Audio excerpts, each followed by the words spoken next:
আসসালামু আলাইকুম রহমতুল্লাহি ওয়া সম্মানিত দর্শক, তাবলিগ জামাত নিয়ে বাংলাদেশে মহা তেলেসমাতি ঘটে চলেছে। এটিকে আসলে তেলেসমাতি বললে ভুল হবে, মহা কেলেঙ্কারি এবং আজীব তামসা এবং ভয়ঙ্কর নেপথ্যের ভয়ঙ্কর খেলাধুলা চলছে। বাংলাদেশে যখন এই অনুষ্ঠানটি শুরু হলো প্রথম, টঙ্গীর তুরাগ নদীর তীরে বিশ্ব ইজতেমা নাম দিয়ে, ঠিক সেই সময়টিতে আমাদের যারা প্রাজ্ঞ আলেম এবং ওলামা রয়েছেন তাদের একটা বিরাট অংশ এটিকে ইসলাম বহির্ভূত অনেকে বলেছেন। ইসলামের মূল যে স্পিরিট, এটার সঙ্গে তাবলিগ জামাতের যে স্পিরিট, এটির কন্ট্রাডিকশন নিয়ে অনেক কথা চালু আছে। তো দিল্লি থেকে যিনি এই তাবলিগ জামাত শুরু করেছিলেন, তার পরবর্তী বংশধর এখন দিল্লির যে মার্কাজ, নিজামুদ্দিন মার্কাজ, সেটির নেতৃত্বে আছেন।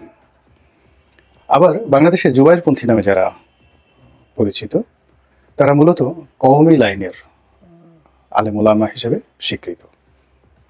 তো এই যে বাংলাদেশে চলমান দুটো ধারা, একটা হলো সাতপন্থী তাবলিগি গ্রুপ আর একটা হলো জুবাইরপন্থী তাবলিগি গ্রুপ, এই শব্দটির সঙ্গেই তাবলিগ জামাতের যে ভাব এবং গাম্ভীর্য, এটি নষ্ট হয়ে গেছে।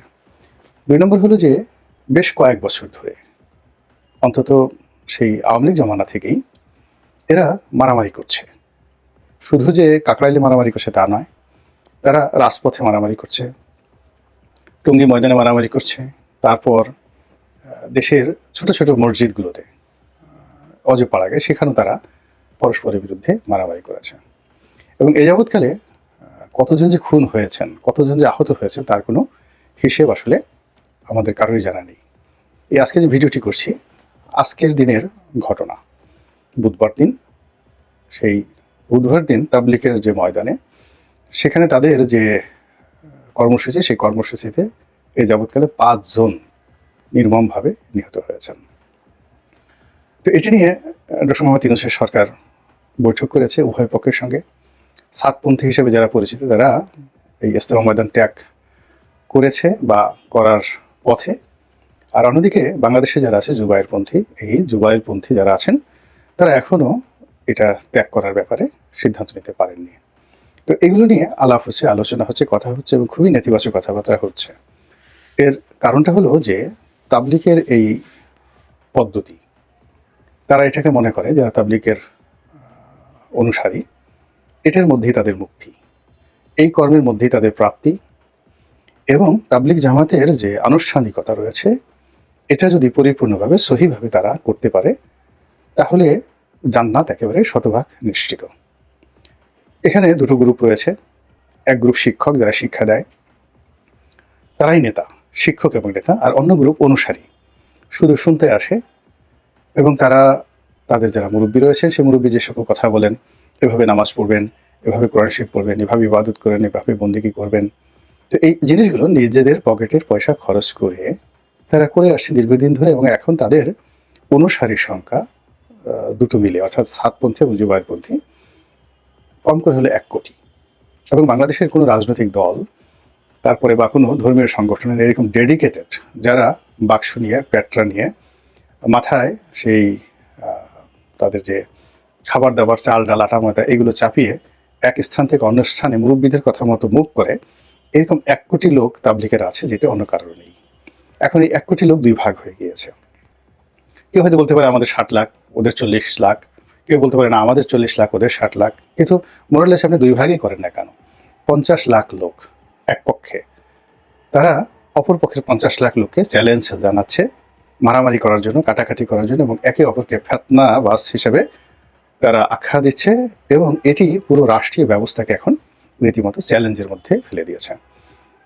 আওয়ামী লীগ জমানাতে, আওয়ামী লীগ যেহেতু একটা রাজনৈতিক সরকার, তাদের অনেক শক্তিমত্তা ছিল, ফলে ওই সময়টাতে এই বিরোধগুলো মাথা চাড়া দিতে পারেনি এবং সেখানে ক্ষয়ক্ষতি কম হয়েছে এবং পুরো পরিস্থিতি সরকার নিয়ন্ত্রণ করেছে। এবং সরকার যেভাবে চেয়েছেন ওভাবেই আসলে তাবলিগ জামাতের এই অনুষ্ঠানসমূহ তারা পরিচালনা করতে বাধ্য হয়েছে। কিন্তু এখন যেহেতু ডক্টর মোহাম্মদ ইউনূসের অন্তর্বর্তীকালীন সরকার সার্বিক বিবেচনায় মারাত্মক দুর্বল অবস্থানে আছে, এই কারণে কি হলো, এই দুটো সংগঠনের মধ্যে যারা জেদি, জিহাদি জোশ যাদের খুব বেশি, আমি নেতিবাচক কোনো কিছু বললাম না, এবং যারা মনে করে আমরাই সঠিক, তারা মনে করছে এই প্রতিপক্ষের উপর শক্তি প্রয়োগ করে এদেরকে রাজনীতির ময়দান থেকে বিতাড়ন করা সম্ভব, তাবলিগের ময়দান থেকে বিতাড়ন করা সম্ভব।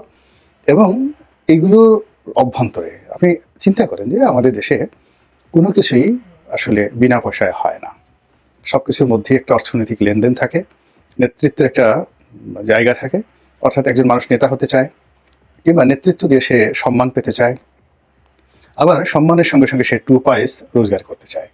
এই তিনটি জিনিসের সমন্বয় সব জায়গাতে আছে।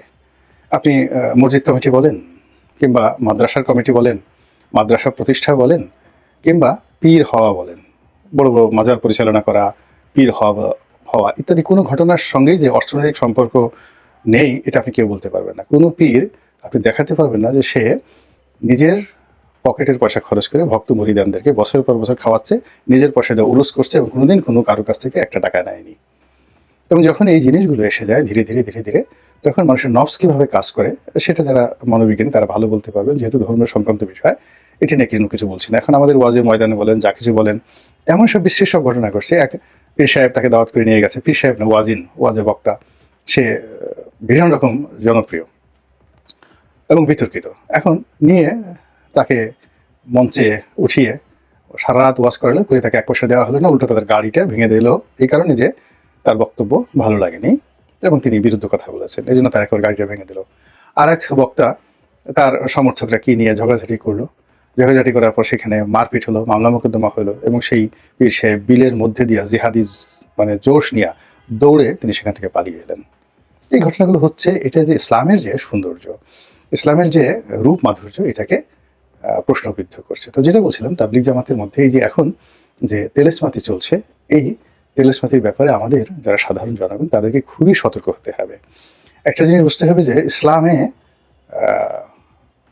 সত্যিকার অর্থে অলৌকিক যে বিষয়গুলো আছে, এই বিষয়গুলো নিয়ে খুব বেশি বাড়াবাড়ি করার ব্যাপারে আল্লাহ রাসূলের সরাসরি নিষেধ আছে।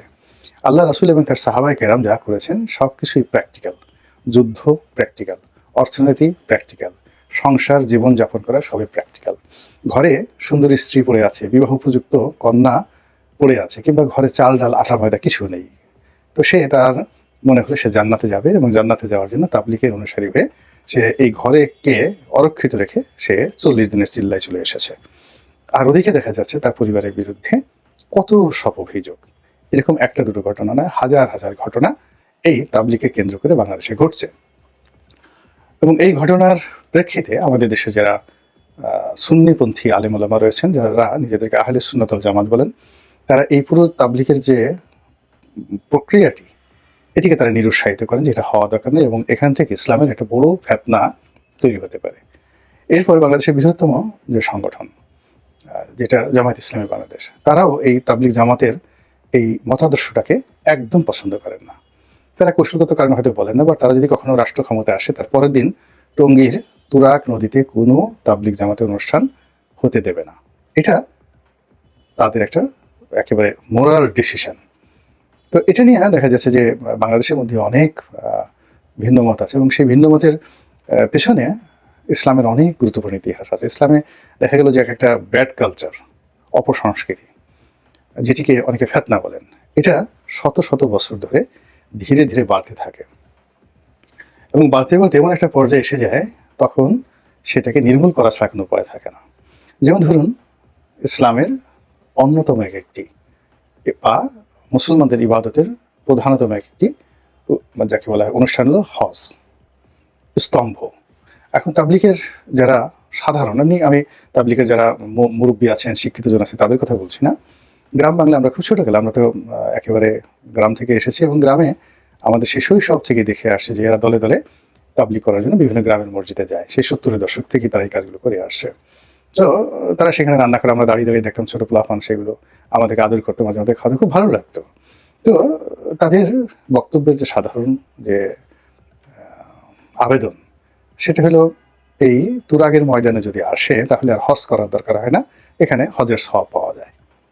এখন এটা আমি কিন্তু আগেই বলেছি যে কোনো সিনিয়র কেউ বলেনি, দায়িত্বপূর্ণ কেউ বলেনি, কিন্তু গ্রাম বাংলায় আমি সেই 70-এর দশকে এই ধরনের কথা অহরহ শুনেছি। তো মানুষ চিন্তা করে যে ঠিক আছে, হজে যেতে পারবো না, এখানে একটু যাই। এরপরে মানুষের মধ্যে কাজ না করার একটা প্রবৃত্তি, পরিশ্রম না করার একটা প্রবৃত্তি। সারাদিন জিকির করেন, আজকার করেন, মসজিদে বসে থাকেন, মসজিদে বসে আপনি বায়ু ত্যাগ করেন। এরপর আপনার স্বপ্ন দর্শক, মসজিদে আপনি ঘুমিয়ে আছেন, এটা তো আপনার হবেই, মসজিদের মধ্যে স্বপ্ন দর্শক হয়ে পুরো মসজিদের কার্পেট টার্পেট আপনি নষ্ট করে ফেলবেন। এই জিনিসগুলো নিয়ে না অনেক বিতর্ক আছে, অনেক বিতর্ক আছে। আবার অনেক যাদের এই যাকে বলা হয় পায়ুষ্কাম করার যে সমস্ত বদ খাসলত রয়েছে, তো তারা এই মসজিদে বসে দেখা যাচ্ছে যে এমন সব আপত্তিকর বিষয়গুলো শোনা যায় যেগুলো মুখে বলা যায় না। তো মসজিদটা আসলে শুধুমাত্র ইবাদতের জন্য, এখানে বসবাসের জন্য নয়, খাবার দাবারের জন্য নয়। তো এগুলো নিয়ে অনেক বিতর্ক আছে, ফেতনা আছে, ফ্যাসাদ আছে। তারপরও এই সংগঠনটি চলছিল চলছিল বিকজ মানুষ সেন্সিটিভ হওয়ার কারণে তো এটা নিয়ে বিরোধিতা এইভাবে সাহস করেনি। কিন্তু এখন যে পর্যায়ে চলে আসছে, তারা নিজেরা নিজেরা এরকমভাবে মারামারি করছে যেখানে আমরা পুরো দেশ জাতি এদের দ্বারা জিম্মি হয়ে পড়েছি। আল্লাহ আমাদের সবাইকে হেদায়েত দান করুন আর হেফাজত করুন। আসসালামু আলাইকুম ওয়া রাহমাতুল্লাহি ওয়া বারাকাতুহু।